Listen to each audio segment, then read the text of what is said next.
From the Battle of Los Angeles to the battle over a town bucket, history can be pretty odd. Yeah, definitely, most definitely. Welcome back to Bumblebee. Here are the top 10 unspeakable battles in history. Number 10, D-Day, laying lots of pipe. D-Day was a day that the Allies had been preparing for so many years. June 6, 1944 was the beginning of the end for fascist tyranny in Europe. Composed of landing spots in Normandy, France, were Utah, Omaha, Juneau, that's ours, Gold, and Sword. The idea was to finally punch through the Mustache Man's Atlantic Wall and get a foothold in occupied Europe.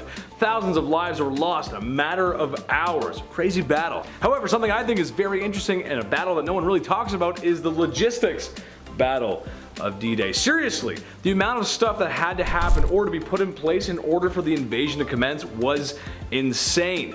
One example of this is the pipeline that would fuel Allied vehicles once the invasion had been successful. Starting in 1942, the pipe was being laid. Eventually, it would extend over 100 miles into France and Europe to supply the war effort. Crazy what we'll do for a little gas. Number 9, Battle of Zappolino.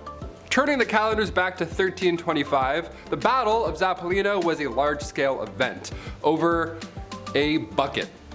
Like a pail, like a literal wooden, I'm not even joking here. The War of the Oaken Bucket, that's what it's also referred to as. This war consisted of two Italian towns, Bologna and Modena. They all went head to head, and it kicked off when soldiers from Modena snuck into Bologna with intentions to steal the town's wooden bucket from the city's well. How horrible is that? I mean, resources were pretty sparse back then, so this was actually like a really big deal to do that. The Bolognese declared war immediately and sent in an invading force of 30,000 foot soldiers and 2,000 cavaliers. The city of Medina had a smaller army. They had only 500 infantrymen and 2,000 cavalry forces. Thing is, these guys still won. They chased the larger army back to Bologna while destroying towns in the process. Some recall them bringing the bucket back just to taunt the city. They came back like, oh, you want this bucket, eh? And they started smacking it with spoons and they just left again. The bucket is currently and still on display in Medina. If you want to go see it, go take a look. That took so many lives. That many people kicked the bucket over this bucket. History is strange. Number 8, Operation Cottage. If you heard the title Operation Cottage and thought that maybe Canadians were involved in the process, then you would be correct. Unfortunately, this was a battle between Canadians and Americans during WW2. Back in 1942, Imperial Japanese Marines had landed a force in Alaska at Kiska Island. That alone was terrifying. You know, they were so close. America and Canada, finding out about this, were naturally alarmed. So in 1943, they sent some men to take care of the issue. When the Allies landed, a firefight ensued. Naturally, it's WW2, it happens. And both Canadians and Americans had casualties. The trouble is, it wasn't the Japanese. They had abandoned their post a few weeks earlier, as they deemed it was too difficult to defend, and it's Alaska. It's too cold. Anyone from that area could tell you the same. As it turns out, it was Americans and Canadians firing upon each other in a case of mistaken identity, or not so friendly fire. Number 7, Combat of the 30. Also known as Combat des 30, you can say that if you're feeling fancy, of course, but the Combat of the 30, easier for me to say, took place during the Breton War of Succession. This was back in 1351. This battle was arranged beforehand, you know, bring your shiniest armor and your most golden gal and meet me at the battlefield at Brittany. Throw a little note in. And then both sides had 30 champions. They had their best knights come forth in all the land, and they just fought it out. One side represents the King of England, the other the King of France. This whole thing was arranged by one guy, a captain in the French banner named Jean de Bonmanior. This event pulled in a crowd. Drinks were literally served throughout the audience. This fight lasted a very long time. Hours went by, and 4 French knights had fallen, as well as 2 Englishmen. So they started taking breaks.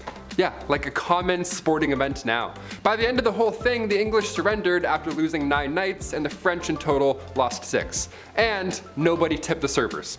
All bad. Number 6, the battle for Castle Itter. Wehrmacht versus SS. May 5th, 1945 was the final act of WW2, or really the last few days in Europe. So, when American soldiers came across a Wehrmacht detachment defending an Austrian castle full of high-value targets from some other Germans who hadn't seen the big picture yet, yeah, it was going to be crazy. So the Americans joined forces with these renegade Germans to help defend the castle. I'm gonna call on Hollywood again here. Come on guys, this one just writes itself. The ensuing battle was very hectic as ammo was running dry and becoming something of a nail-biter, when finally reinforcements showed up to rescue the motley crew.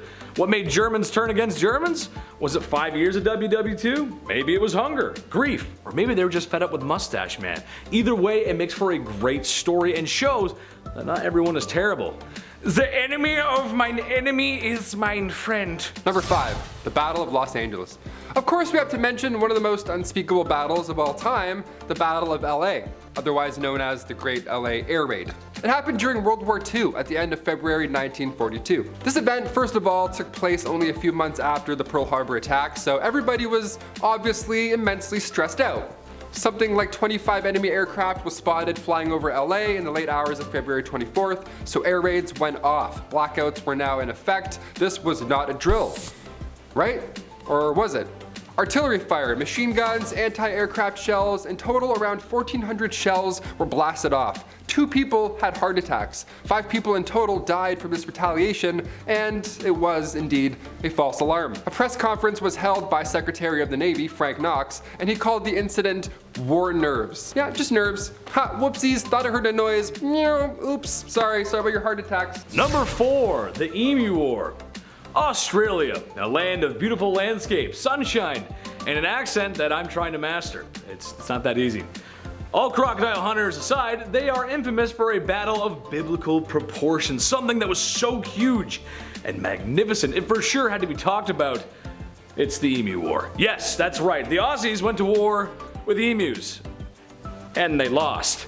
Okay, hold on. Before I get blooming onions thrown at me, let me explain. Basically, the Great Depression was hard for Australia. It was hard for everybody, but especially them. It was rough. Even rougher was emus destroying their crops. Really bad. So bad, the farmers called upon the government, who then called upon the army, who then called upon a couple of dudes with a truck and a machine gun to deal with it. Trouble is, they were just too darn good at dodging gunfire. The emus, that is. One politician jokingly said, the emus should be given medals for their bravery. I don't even know about that one. I don't even know. That's just, okay, they missed. I guess they missed. Number 3, the War of Jenkins Ear.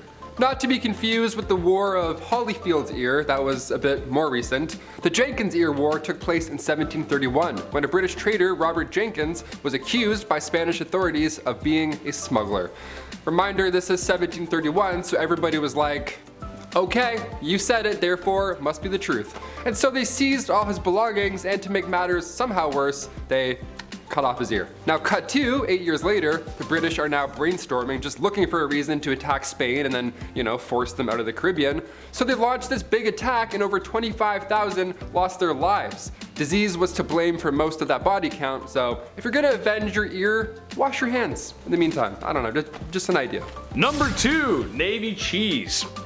I can't lie to you guys, there's a part of me that would love to get into a time machine and join the Royal Navy in its prime, sailing the sea for Her Royal Majesty and getting into naval battles, just like you see in the movies.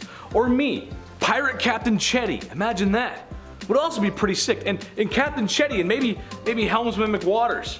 It's all fun and games until wheels of cheese start causing mortal wounds. Wait, what did I just say? Yeah, during a naval skirmish between Brazil and Uruguay, things were getting a little out of hand. Brazil, having the superior navy, wasn't worried. Who cares? And besides, the enemy had just run out of cannonballs. What could they do to us?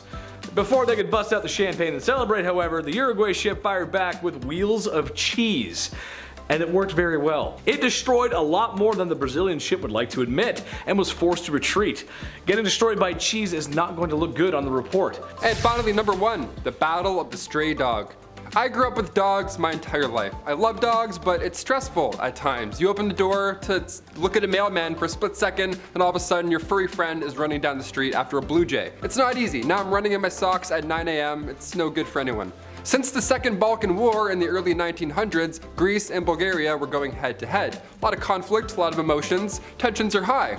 Come October 1925, things escalated and exploded. A Greek soldier was chasing after his dog, who just decided to bolt randomly, as dogs do, but in doing so, he accidentally crossed the border into Bulgaria, so he was shot at. The Greeks at that point were beyond upset, so they marched into Bulgaria, and so began a full-on war. By the time the International Committee negotiated a ceasefire to, clear up the obvious misunderstanding that happened here, 50 people had already lost their lives. So keep those leashes on, folks. That's all I'm saying. That was our list, and we feel pretty unspeakable. I feel better. I feel better after getting it off my chest. Yeah, that's pretty Honestly. good. Yeah. If you want a part 2, hit the thumbs up. Tell Let us know in the comments. You put it in the comments. We'll get to you. What do you want? Yeah, tell us. Tell us what you We'll want. deliver. We'll deliver. I'm Taylor McWaters, I've been one of your hosts, Big Ched. and we'll see you next time. Bye. Bye.